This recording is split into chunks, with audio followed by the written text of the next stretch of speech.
కార్మిక విభాగం అంటే ఎన్నో అంకాలుగా ఎన్నో భాగాలుగా ఉన్నది. ఇవాళ మనం మాట్లాడుకుంటున్నది జనవరి 20 తారీఖు నాడు మనకు మే డే ఉన్నది ముంగట.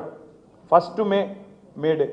నా రిక్వెస్ట్ రాంబాబు అన్నతో ముందుగా మనం ఏం చేద్దామంటే, మీరు ఇవాళ క్యాలెండర్ తీస్తున్నారు, కానీ ఈ క్యాలెండర్ ఉత్త క్యాలెండర్ తేదీలు చెప్పి తారీఖులు చెప్పే క్యాలెండర్ కావద్దు.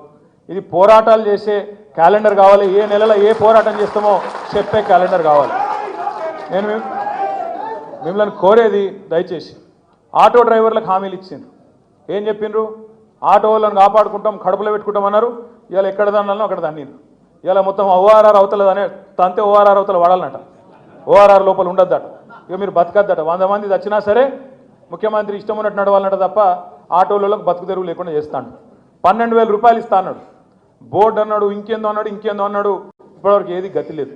నేను మా రాంబాబు అన్నతో రిక్వెస్ట్ చేసేది, మా బీఆర్టీయూ రూప్ సింగ్ గారితో మిగతా మిత్రులతో రిక్వెస్ట్ చేసేది ఏంటంటే, దయచేసి మే 1 లోపల 15 రోజులకు ఒక ప్రోగ్రాం తీసుకోండి. 15 రోజులకు ఒక ప్రోగ్రాం. ఆటో డ్రైవర్లు ఒక ప్రోగ్రాం. రెండోది గిగ్ వర్కర్స్ ప్లాట్ఫామ్ వర్కర్స్ అంటారు.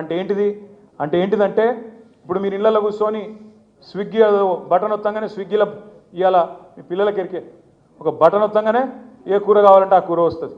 జెప్టో అని కొట్టంగానే వాళ్ళు ఇంటికి వాడు తెచ్చి మీరు కూరగాయలంటే కూరగాయలు మీరు ఏం మర్చిపోతే కదా వెంటనే తెచ్చిస్తాను. జొమాటో ఇంకేమేం పాడనే వస్తుంది నాకు తెలియదు, నా ఫోన్లో లేవు.